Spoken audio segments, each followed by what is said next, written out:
யமன் அப்படின்றவர் உண்மையிலே இருக்காரா? யமலோகம் அப்படின்னு உண்மையிலே ஒரு விஷயம் இருக்கா சார்? இப்போ அவங்களுடைய வேலைகள் அப்படின்னு சொல்லிட்டு எடுத்துக்கிட்டோம் அப்படின்னா அந்த வேலைகளையும் சித்தர்கள் வந்து உண்மைன்னு தான் சொல்லியிருக்கு. அப்போ யமன் அப்படின்றது வந்து உண்மை.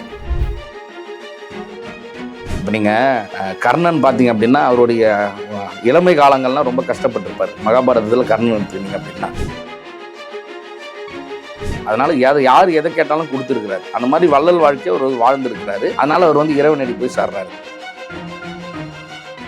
அந்த பட்சியுடைய பித்து தேவைப்படும். இந்த மாதிரி பித்துக்கள்லாம் எல்லாமே சேர்த்து அரைப்பாங்க மைய. அந்த மையை வந்து கண்ணில் தீட்டிட்டு பார்த்தா தான் வந்து சாதாரணமாக இப்போ நான் வந்து ஒரு அதர்வண வேதத்தில் இப்போ ஒரு பூசாரியோ ஒரு மருளாடியோ ஒரு சாமியாராக இருக்கிறாரு அப்படின்னா அவருக்கு வந்து இதெல்லாம் வந்து தேவைப்படும். இதெல்லாம் இருந்தால் தான் பார்க்க முடியும். சரி, அவங்க வந்து வெறும் தவமோ மருத்துவத்தை மட்டுமே வந்து கொடுத்துட்டு போயிருக்கலாம். ஆனால் இந்த மாதிரியான விஷயங்கள் வந்து கொடுக்குறாங்க அப்படின்ற பட்சத்தில் அதெல்லாம் உண்மை தான். நம்ம இங்கே பண்ணுற பாவத்துக்கு ஏற்ற மாதிரி யமலோகத்தில் போயிட்டு கண்டிப்பாக நம்ம வந்து அனுபவிப்போம்.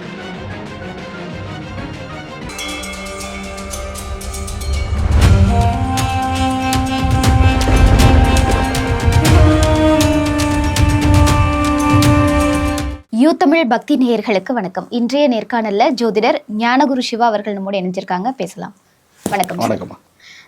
போன நேர்காணல்ல வந்து நம்ம மரணம் பத்தி நிறைய விஷயங்கள் சொன்னீங்க. அதோட கண்டினியூட்டியா யமன் அப்படின்றவர் உண்மையிலே இருக்காரா? யமலோகம் அப்படின்னு உண்மையிலே ஒரு விஷயம் இருக்கா சார்? நீங்கள் வந்து சித்தர்கள் மார்க்கம் அப்படின்னு நம்ம எடுத்தோம் அப்படின்னாவே இப்போ நீங்கள் சொல்கிற மாதிரி இந்திரன், அக்னி, யமன், நிருதி, வருணன், வாயு, குபேரன், ஈசானி இவங்க எல்லாம் இருக்காங்க. சரியா? அஷ்டதிக்கு பாலகர்னு சொல்லுவாங்க. அதே மாதிரி தான் நவகிரகங்கள்னு நம்ம சொல்கிறோம். சூரியன், சந்திரன், அங்காரகன், புதன், குரு, சுக்கிரன், சனீஸ்வரர், ராகுகேதுன்னு சொல்லுவோம். இப்போ நீங்கள் ஒரு பாடல் ஆரம்பிக்கிறாங்க வச்சுக்கலேன். பூசா விதியில் அகஸ்தியர் பூசா விதியை, காலாங்கி பூசா விதி, கரூரார் பூசா விதி, ஏதோ ஒரு பாடல் ஆரம்பிக்கிறாங்க அப்படின்னா ஃபஸ்ட்டு அந்த கணபதி தூதியோடு ஆரம்பிப்பாங்க. அடுத்தது வந்து சூரிய சந்திரனை மனதில் எண்ணின்னு சொல்லிட்டு தான் அடுத்த பாடல் தொடங்குவாங்க. உங்களுக்கு சொல்கிறாங்க அப்படின்னா இப்போ சூரிய சந்திரனை மனதில் எண்ணி அப்படின்னு சொல்லும்போது இப்போ இதில் சொல்லக்கூடிய இந்த நிருதியாக இருக்கட்டும், யமனாக இருக்கட்டும், வருணனாக இருக்கட்டும், இவங்கெல்லாம் நம்ம ஏற்றுக்கணும். சரியா? யமனும் ஒருத்தர் இருக்கார். இப்போ அவங்களுடைய வேலைகள் அப்படின்னு சொல்லிட்டு எடுத்துக்கிட்டோம் அப்படின்னா அந்த வேலைகளையும் சித்தர்கள் வந்து உண்மைன்னு தான் சொல்லியிருக்கிறாங்க. அப்போ யமன் அப்படின்றது வந்து உண்மை. ஓகே, கண்டிப்பா இருக்காங்க. யமலோகம் அப்படின்னு ஒன்று இருக்கு. இப்போ ஒவ்வொருத்தருக்குமே ஒவ்வொரு லோகங்கள் வந்து சொல்றாங்க. இந்திர லோகம் சொல்றாங்க, அக்னி லோகம் சொல்றாங்க, யமலோகம் சொல்றாங்க. அதே மாதிரி தான் நிருதி லோகம் சொல்றாங்க, வருண லோகம் சொல்றாங்க, வாயு லோகம், குபேர லோகம், ஈசானி லோகம். அஷ்டதிக்கு பாலர்களுக்கும் ஒவ்வொரு உலகங்கள் இருக்கிறதா வந்து சித்தர்கள் வந்து சொல்றாங்க. இந்த 14 உலகங்கள்னு சொல்லிட்டு தனியா பிரிப்பாங்க. அதல, விதல, சுதல, தலாதல, பாதாள, ரசாதலன்னு சொல்லுவாங்க. இப்போ இந்த மாதிரி இருக்கிறதுலாம் இல்லாம இந்த உலகங்களையும் அதுக்குள்ள வந்து சொல்றாங்க ஃபுல்லா. அப்போ அப்படி ஒரு உலகம் இருக்குது, யமலோகம்ன்றது இருக்கு. அப்போ அங்கே போயிட்டு அந்த சொர்க்கம் நரகம் எல்லாம் உண்மைதானே சார்? உண்மை. இப்போ நம்ம இங்கே செய்யக்கூடிய கர்ம பலன்களுக்கு ஏற்ற மாதிரியான பலன்களை கண்டிப்பாக கொடுக்கறதுக்கான தேவதைகள் வந்து இருக்கிறாங்க. அந்த தேவதைகளில் அதிதேவதை ஒருத்தர் இருக்கார் அப்படின்னா அவர் வந்து யமனா நம்ம வந்து எடுத்துக்கலாம். இப்போ நீங்கள் நிறைய பாவம் பண்ணுறோம், நான் நல்ல வாழ்க்கை வாழ்வான், நல்ல சந்தோஷமாக இருப்பான், லக்ஸுரியாக வாழ்வாங்க, 10-15 கார் இருக்கும், நல்ல வீடு இருக்கும், நல்ல வசதியான வாழ்க்கை வாழ்வாங்க. ஆனால் அவன் நிறைய கர்மா செய்கிறான் அப்படின்னா அதுக்கான பலனை அவன் அனுபவிப்பான். அது உண்மை. இப்போ நீங்கள் கர்ணன் பார்த்தீங்க அப்படின்னா அவருடைய இளமை காலங்கள்லாம் ரொம்ப கஷ்டப்பட்டிருப்பார். மகாபாரதத்தில் கர்ணன் எடுத்துக்கிட்டீங்க அப்படின்னா. ஆனால் இடைப்பட்ட காலங்களில் ராஜ வாழ்க்கை வந்து அவருக்கு வந்து கிடைக்குது, தானாக வந்து கிடைக்குது. அதுக்கான காரணமே என்னன்னு சொல்லிட்டு நம்ம எடுத்துக்கிட்டோம் அப்படின்னா அவருடைய இறப்பம் வந்து இறைவனடி போய் சேர்றாருன்னு தான் நமக்கு கதையை நம்ம ஜென்ரலாக நம்ம வரலாறுகள் படிக்கிறோம் அப்படின்னாவே அதில் நம்ம வந்து பார்க்கும்போது பார்த்திங்க அப்படின்னா அதில் அவருடைய இறப்பம் வந்து இறைவனடி போய் அவர் வந்து சேர்ந்துடுறார் கர்ணன். காரணம் என்னென்னா அவருடைய கர்மாவை எப்படிலாம் கழிக்கணுன்றது அவருக்கு தெரிஞ்சோ தெரியாமலோ அவர் வந்து நல்ல வள்ளலாக இருந்திருக்காரு. அதனால் யார் எதை கேட்டாலும் கொடுத்துருக்கிறாரு. அந்த மாதிரி வள்ளல் வாழ்க்கையை அவர் வாழ்ந்துருக்கிறாரு. அதனால் அவர் வந்து இறைவனடி போய் சேர்றாரு. ஆனால் அதுவே அதே இதுவில் நல்ல சுகபோக வாழ்க்கைகள் வாழ்ந்த பல உன்னதமான பெரியவர்கள் வந்து இருக்கிறாங்க. மகாபாரதத்தில் நீங்கள் எடுத்தீங்க அப்படின்னா அவங்களுடைய இறப்பு ரொம்ப கஷ்டமாக இருக்கும். அடுத்த பிறவி அவங்களுடைய பிறவி வாழ்க்கையை பற்றியான இருக்கக்கூடிய அந்த சாஸ்திர வரலாறுகள் கதைகள்லாம் வந்து எப்படி இருக்குன்னா ரொம்ப மோசமாக வந்து இருக்கும். இறைவனடி அவங்களுக்கு வந்து கிடைக்கல, அவங்க வந்து கஷ்டப்படுறாங்க. இது சாதாரணமாக இப்போ நமக்கு தெரிஞ்ச ஒரு வரலாறுலேருந்து நம்ம எடுத்துக்கிறோம் அப்படின்னா அது வந்து உண்மை தான். அதாவது இதை வந்து நம்ம வாழ்ந்துகிட்டே வந்து அனுபவிக்காத ஒருத்தர் வந்து சொல்லும்போது வேற மாதிரி இருக்கும்.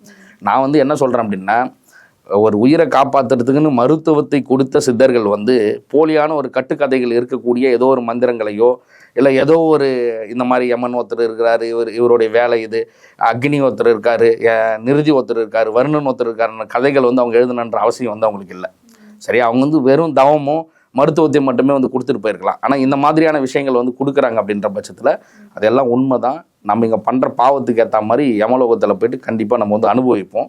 அதில் நம்ம ரொம்ப மிகைப்படுத்தி நிறைய விஷயங்களை இப்போ இருக்கக்கூடிய பெரியவர்கள் நிறைய வந்து எழுதியிருக்கிறாங்க. இப்போ அந்த எண்ணெய் குண்டத்தில் போட்டு தாளிக்கிறது சொல்கிறதும் கழுமறை ஏற்றுறது இந்த மாதிரிலாம் மிகைப்படுத்தி சொல்லியிருக்காங்க. ஆனால் ஒரு சில சித்தர்களுடைய பாடலில் கழுமறைலாம் வந்து வரும். Okay sir. இப்போ யமன் வராரு அப்படின்னா அதுக்கு முன்னாடி ஏதாவது அறிகுறிகள் இருக்கும் அப்படின்லாம் சொல்றாங்க. அவர் வர்றதுக்கான அறிகுறிகள் அந்த மாதிரி ஏதாவது இறக்கும் தருவாயத்தில் யமன் வந்து வராரு அப்படின்னாலும் அறிகுறிகள் வந்து இருக்கும். இப்போ இதுவே அதர்வண வேதத்தில் மாரண பிரயோகம்னு சொல்லிட்டு ஒரு பிரயோகம் இருக்குது. மாரண பிரயோகம்னா கொல்றது தான்.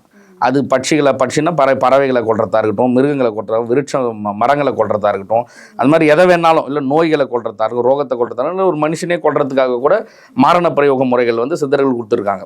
படைகள் மாறனெலாம் கொடுத்துருக்காங்க. இப்போ ஒரு மன்னர்களுக்காக இப்போ ஒரு மகான் இருக்கிறார் அப்படின்னா அவர் ஆப்போசிட்டில் இருக்கக்கூடிய அந்த படையெல்லாம் மாரணமாகிறதுக்கான பயிற்சி, அந்த பூசா விதிகள் அது எல்லாத்தையுமே வந்து அவருக்கு சொல்லி கொடுப்பாரு. அவர் உட்கார வச்சு பண்ணுவாங்க. இதெல்லாம் வந்து செய்வாங்க ஃபுல்லாக. இது வந்து நிறைய நூட்களில் வந்து இருக்கும். இப்போ இந்த மாதிரி படை மாரணமாக இருக்கட்டும், இல்லை மனிதர்கள் ஏதாவது உயிர் மாரணமாக இந்த மாதிரி மாரண பிரயோகங்கள் செய்கிறாங்க அப்படின்னா அவங்களுடைய ஆயுள் முடியறதுக்கு முன்னாடியே மாரண பிரயோகங்கள் செஞ்சவங்க நிறைய பேர் நம்மளாண்ட வருவாங்கல்ல. இந்த மாதிரி எனக்கு ஏதோ செஞ்சுருக்குன்னு சொல்லிட்டு வராங்கன்னா அவங்களுக்கு எப்படி இருக்குன்னா அவங்களுடைய சொப்பனத்தில் அவங்களுடைய கனவுல வந்து எப்படி இருக்குன்னா அவங்களை யமதர்மன் தெருத்துற மாதிரியும், அவரை வந்து கொல்ற மாதிரியும், அவருக்கு விபத்து ஏற்படுற மாதிரியும். இது கனவுல மட்டும் இல்லை, லைவாகவே வண்டி ஓட்டினே இருக்கும்போது ஒரு பிரிட்ஜிலேருந்து நம்ம கீழே விழுந்துடலாமா, வேற ஒரு வண்டியில் நம்ம எதுவுமே முட்டிடலாமா, இந்த மாதிரியான கனவு எனக்கு வரும். நினைவாகவே எனக்கு நடக்கும். நான் வண்டி ஓட்டினே போவேன், நானே போய் இடிச்சிடலான்னு நினைக்கிறேன், எனக்கு மனசு அந்த மாதிரி வந்து தோணுது, சூசைட் பண்ணிக்கலான்னு எனக்கு அந்த எண்ணம் வருது, இந்த மாதிரிலாம் சொல்கிறீங்க. அவங்களுடைய ஆயுள் முடியறதுக்கு முன்னாடி இந்த மாதிரிலாம் இருக்குது அப்படின்னா அப்போ ஒரு மாரண பிரயோகம் ஏற்பட்ட ஒருத்தருக்கு யமன் வர்றதுக்கான எல்லா சிம்டம்ஸும் வந்து தெரியுது. அப்படின்னும் போது இறக்கும் தருவாயில் இருக்கிற ஒருத்தருக்கும் அந்த மாதிரியான சிம்டம்ஸ் எல்லாம் உண்மைதான். அப்போ சொல்லுவாங்கல்ல, என்னை வந்து 2 பேர் வந்து கூப்பிட்ற மாதிரி இருக்கு, எனக்கு எரும மாடு வருது கனவுல, யமன் வந்து என்னை கூப்பிட்றான். ஒரு சிலர்லாம் இறக்கும் போது வரையும் கூட அதை சொல்லுவாங்க, வளரிட்டே வந்து இருப்பாங்க, உடனே வந்து இறந்து போயிடுவாங்க சொல்லுவாங்க. அதெல்லாம் வந்து உண்மை. ஏன்னா சொப்பன சாஸ்திரம்னா இப்போ நிகழ்காலங்களில் ரொம்ப வந்து அழிஞ்சு போயிடுச்சு. அந்த சாஸ்திர நூல்கள் இருக்கிறதெல்லாம் நம்ம படிக்கிறோம் அப்படின்னா ஒரு சிலது இப்போ எழுதுறதெல்லாம் நிகழ்காலங்களில் எழுதுறதெல்லாம் பழசை அப்படியே எடுத்து இப்போ இவங்க எழுதுகிற மாதிரியே நிறைய வந்து அவங்களுடைய கருத்துக்களை வந்து திணிச்சு கொஞ்சம் புனரமைச்சு எழுதிடுறாங்க. இதுவே முன்னாடி எழுதின சித்தர்களுடைய நூல்கள்லாம் நம்ம எடுத்து படிக்கிறோம் அப்படின்னா அந்த மாதிரி எதுவுமே திணிச்சா மாதிரி வந்து இருக்காது. அதில் வந்து ரொம்ப இயல்பானதாகவே இருக்கும். நீங்கள் அதை பார்க்கும்போதே நமக்கே வந்து தெரியும், ஆமாம் இந்த மாதிரி சொல்லியிருக்காங்க, அப்போ இதுக்கான சிம்டம்ஸாக இது இருக்கும் அப்படின்னு வந்து சொல்லுவாங்க ஃபுல்லாகவே. ஒரு சிலருக்கு பார்த்தீங்க அப்படின்னா யாராவது அடிப்படுற மாதிரி தோணுச்சு அப்படின்னா, கனவு வந்துச்சு அப்படின்னா அவங்களே சொல்லுவாங்க என்னென்னா அவங்க சொந்தத்தில் யாருக்காவது அடிபட்டுருக்கும், அப்படி எனக்கு வர கனவு வந்து எனக்கு நடக்கும் அப்படின்னு நம்மளாண்டே வந்து சொல்லுவாங்க. நான் இந்த மாதிரி வந்து கனவு கண்டா அது வந்து நடந்துச்சு, இறந்து போகிற மாதிரி இருந்தது, எங்கள் தெருவில் ஒருத்தவங்க இறந்துட்டாங்க அப்படின்னு சொல்லுவாங்க. அப்போ சொப்பன சாஸ்திரத்தில் வந்து சொல்கிறதெல்லாம் வந்து இயல்பாகவே வந்து உண்மையாக வந்து தான் இருக்கும். நம்ம நினச்சிக்கிட்டு படுக்கிறது வேற, நமக்கு இது ஆகிடுமோ அது ஆகிடுமோ நினச்சிட்டு படுக்கும்போது வரக்கூடிய கனவுகள் வேறு. ஆனால் அந்த மாதிரியான எந்த சிந்தனையுமே இல்லாத இருந்து நமக்கு ஒரு கனவு வருது அப்படின்னும் போது அந்த சாஸ்திரம் வந்து உண்மை தான். அப்போது நம்ம கனவுல வருது அப்படின்னு சொல்கிறாங்க அப்படின்னா அது உண்மை தான். அவங்க இறக்கும்போது அது சொன்னாலும் சரி, இல்லை அவங்களுக்கு இறக்குற தருவாயே இல்லை இளமை பருவம் 30 வயசு 35 வயசில் சொல்கிறாங்கனாலும் சரி, அது வந்து உண்மை தான். Okay sir. இப்போ நீங்கள் சொல்லும்போது கூட சொன்னீங்க பட்சி இறந்து போகிறதா இருக்கட்டும், எம்மன் வர்றதுக்கு முன்னாடி இந்த மாதிரியான விஷயங்கள் சொன்னீங்க. அதில் மரமும் சொன்னீங்க இல்லையா?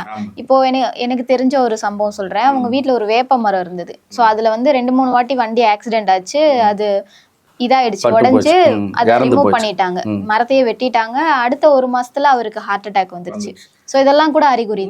உண்மை இதெல்லாம் அறிகுறி தான். இதுதான் நான் முதல்ல நிறைய சொல்லுவேன். என்னென்னா நம்ம வீட்டில் இருக்கக்கூடிய மிருகங்கள் வளர்க்குறது அப்போல்லாம் வளர்த்துருந்ததுக்கு வீட்டில் இறந்து போச்சு, ஒரு கோழி செத்துடுச்சு, ஆடு செத்து போகுது, இல்லை மாடு செத்து போகுது, நாய் செத்து போகுது, இந்த மாதிரிலாம் சொல்கிறாங்க அப்படின்னாவே அவங்க உடனே போயிட்டு அங்கே யாராவது இருக்கக்கூடிய பூசாரியா மருளாடி யாரோ போய் பார்ப்பாங்க, என்னென்னா இந்த மாதிரி ஆயிடுச்சு எங்கள் வீட்டில் அப்படின்னும் போது இப்போ இருக்கிறவங்க எடுத்த உடனே என்ன சொல்லுவாங்க, உங்களுக்கு யாரும் செஞ்சுட்டாங்க, பங்காளி செஞ்சுட்டாங்க, பக்கத்து வீட்டுக்காரர் செஞ்சுட்டாங்க, ஏதோ ஒன்று நம்ம சொல்லும்போது ஃபுக்கில் யார் வராங்களோ அதை வந்து சொல்லிவிடுவாங்க. அதை சொல்லிவிட்டு அதுக்குன்னு ஒரு பரிகாரம் பண்ணுறாங்க. ஆக்சுவலாக என்னென்னா இது எல்லாமே நமக்கு ஒரு அறிகுறி தான். அது நம்ம வீட்டில் இருக்கக்கூடிய உடம்பு முடியாத யாராவது இருக்கிறவங்களா இருக்கட்டும், இல்லை பெரியவங்களா இருக்கட்டும், இல்லை நம்ம வீட்டில் இருக்கிற யாருக்கோ ஏதோ ஒன்று நடக்க போகுது அப்படின்றத இயற்கை வந்து நமக்கு வந்து உணர்த்துது. அதுக்காக இப்போ நம்ம அது யமதூதர்கள் நமக்கு உணர்த்துறாங்கன்னு நினச்சிக்கோங்க. ஒரு மரம் வந்து பட்டு போகுது அப்படின்னா மரத்தோடைய ஆயுள் வந்து பார்த்தோம் அப்படின்னா விருட்ச பூஜைகள் வந்து சித்தர்கள் செய்யறதுக்கான காரணமே வந்து என்ன சொல்லுவாங்கன்னா, விருட்ச பூஜைகள் செய்கிறோம் அப்படின்னா அவங்களுடைய மரணத்தை நம்ம தள்ளி போடலான்னு சொல்லுவாங்க. இப்போ ஜாதக ரீதியாக நம்ம பார்க்கும்போது இந்த தசாபுத்தின்னு சொல்லுவாங்க. இந்த தசாபுத்தி வந்து ஒருத்தருக்கு எப்போ முடியுதோ அப்போ வந்து அவருடைய ஆயுள் முடியுது அப்படின்னு சொல்லி கணிப்போம். இப்போ அந்த தசாபுத்தி அது முடிஞ்சு போச்சு அப்படின்றவருடைய ஆயுளை நம்ம நீடிக்கணும் அப்படின்னும் போது நீங்கள் பூசா விதியே என்னன்னா விருட்ச பூஜை தான், வேற பூஜையே இல்லை. மரத்தை வச்சு ஒரு பூஜை பண்ணணும், மரம் நட சொல்லணும், அந்த மரம் வந்து நல்லா தளிர் விட்டு வளரணும். அது இல்லாமல் வந்து வாழை மரத்துடைய தண்டு அந்த தண்டு எடுத்து போய் அந்த கிழங்கு எடுத்து போய் நட்டிங்க அப்படின்னா அந்த கிழங்கு வந்து வளர்ந்து வரணும். அந்த மாதிரி வளர்ந்து வரக்கூடிய ஒரு கிழங்கை நீங்கள் பலி கொடுத்து அந்த பலியை வந்து ஒரு சின்ன பூசா விதி செய்வோம். அந்த பூசா விதி பிரகாரம் அதை செய்யணும். இது 2 செய்யணும். ஒன்று மரத்தை வந்து நடணும், இன்னொன்று இது பலி கொடுத்து அந்த இடத்துக்கு வந்து ஒரு பூசா விதி செய்யணும். இதை இந்த மரம் நடக்கூடிய இந்த பூசா விதியை வருஷம் நம்ம பண்ண அவங்களுடைய ஆயுள் வந்து நீடிச்சுக்கிட்டே இருக்கும். இது வந்து நானே பல பேருக்கு ஆயுள் முடிஞ்சவருக்கு நிறைய பேருக்கு பண்ணியிருக்கேன். ஒரு சிலருக்குலாம் என்னென்னா கல்யாணத்துக்கு பொருத்தம் பார்க்கறதுக்கு ஜாதகம் வருது, தசாபுத்தி முடிஞ்சிட்டு இருக்குது, அந்த பொண்ணுக்கு 24 வயசுல முடிஞ்சிட்டு இருக்கு, விருட்ச பூஜை பண்ணி நல்லா இருக்கிறாங்க. ஆனால் அதே வீட்டில் 2 மரணம் ஏற்பட்டிருக்கு, அவங்களுடைய தசாபுத்தி நீங்கள் பார்க்குறீங்கன்னா முடிஞ்சிட்டு இருக்குது. மரணத்தை வந்து நம்ம இப்போ நிறைய ஜாதகங்கள் நம்ம பார்க்கும்போது அது மூலயமா நம்ம வந்து நிறைய வந்து கணிக்க முடியும். அப்போது நம்ம வந்து ஒரு விருட்சம் வந்து வீட்டில் இருக்கிறது வந்து இறந்து போகுது அப்படின்னு நம்ம வந்து தெரியுது அப்படின்னா நம்மளுடைய வாழ்நாளை விட அதுக்கு வாழ்நாள் அதிகம். நம்ம அதிகபட்சம் வந்து 80 100 இருக்கிறதே இப்போ வந்து அதிகபட்சம். ஆனால் ஒரு மரம்ன்றது வந்து அந்த மாதிரி எத்தனையோ 100 ஆண்டுகள் வந்து பார்க்குது, 300 வருஷம் இருக்கும், 400 வருஷம் இருக்கும். அந்த மாதிரி இருக்கக்கூடிய ஒரு மரம் பட்டு போய் இறந்து போகுது அப்படின்னா அந்த வீட்டில் வேற ஏதோ நடக்க போகுது அப்படின்னு சொல்லிட்டு நம்ம தெரிஞ்சுட்டு அதுக்கான முறையான பரிகாரத்தை வந்து நம்ம வந்து செஞ்சிடணும் ஃபர்ஸ்ட். இதெல்லாம் அறிகுறி தான். இதெல்லாம் வந்து யமன் வர்றதுக்கான அறிகுறியாக நம்ம எடுத்துக்கணும். முதல்ல நம்ம வீட்டில் வளரக்கூடிய ஏதோ ஒரு ஜீவராசி இறந்து போகுது அப்படின்னாவே அதையே நம்ம வந்து பார்க்கணும். நம்ம உணவு அளிக்காமல் இறந்து போயிடுச்சு, நம்ம அது உடம்பு சரியில்லாத இறந்து போச்சு அப்படின்றது வேற. எதுவுமே இல்லை, நல்லா இருந்துச்சு சடனாக இறந்து போச்சு அப்படின்னும் போது நம்ம வந்து தெரிஞ்சுக்கணும் ஃபர்ஸ்ட்.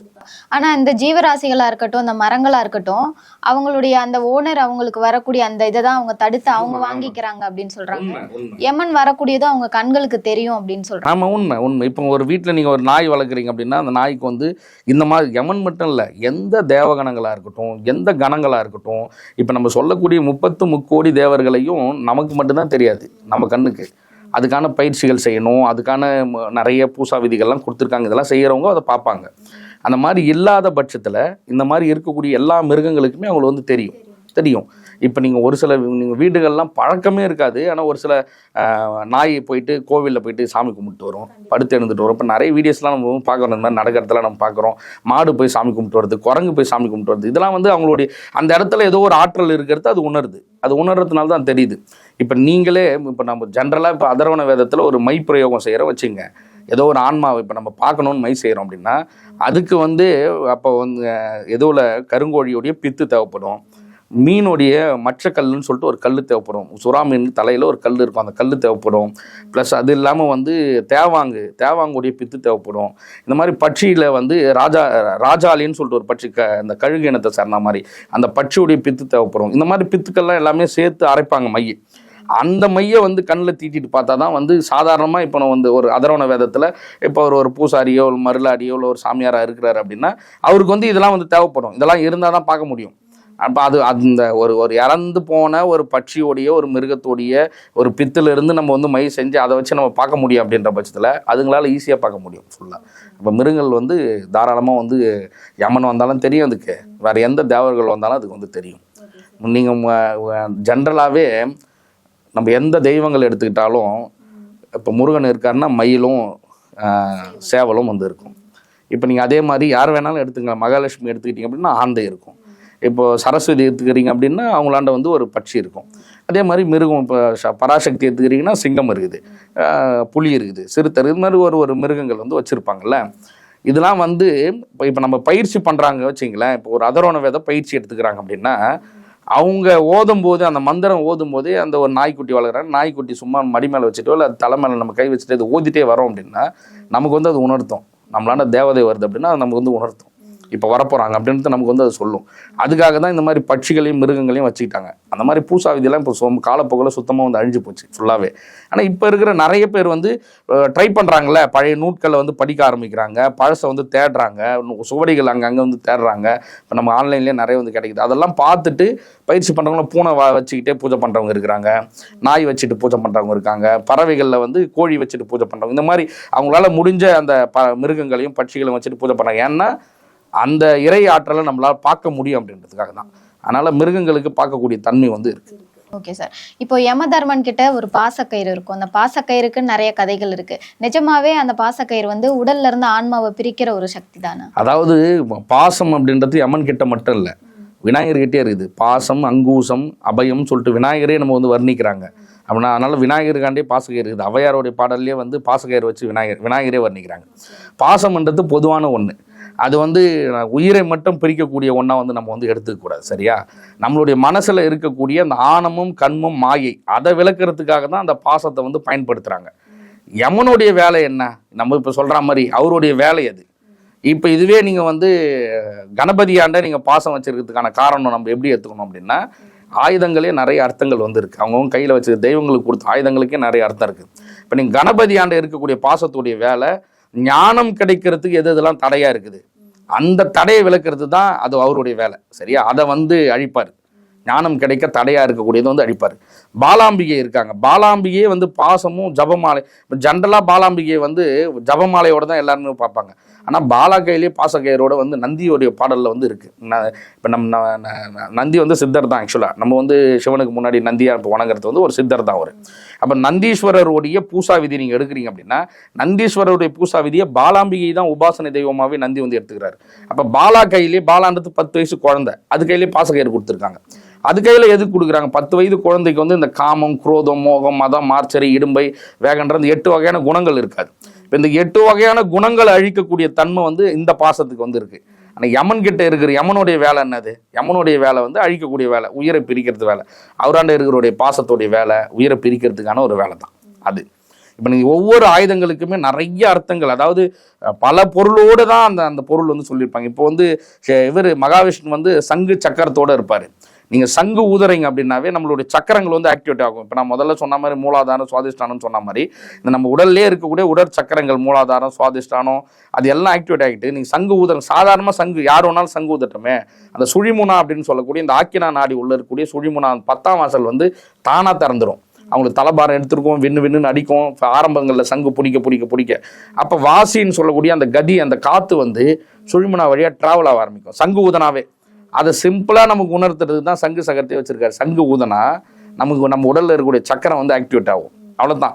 இந்த மாதிரி ஒவ்வொன்றுத்துக்கும் நம்ம கதை வச்சுக்கிறதுக்கு ஒரு விளக்கம் இருக்குது. அது தனியாகவே ஒரு எபிசோடே போடலாம். கத்தின்னா என்ன அர்த்தம், இந்த மாதிரி ஞான மார்க்கத்துக்கு ஏற்ற மாதிரியே தான் அவங்க கையில் இருக்கக்கூடிய ஆயுதங்களுக்கு எல்லாத்துக்குமே அர்த்தங்களே.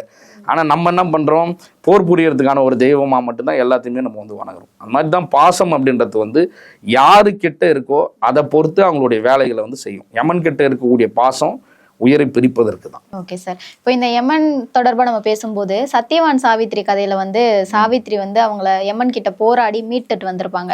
அந்த மாதிரி யமன் உயிரை பறிச்சுட்டு போகும்போது நம்மளாலே ஆர்கியூ பண்ண முடியுமா? ஏன்னா நிறைய பேர் இறந்துட்டாங்கன்னு சொன்னதுக்கு அப்புறம் உயிரோட திரும்பி வந்தவங்களாம் இருக்காங்க.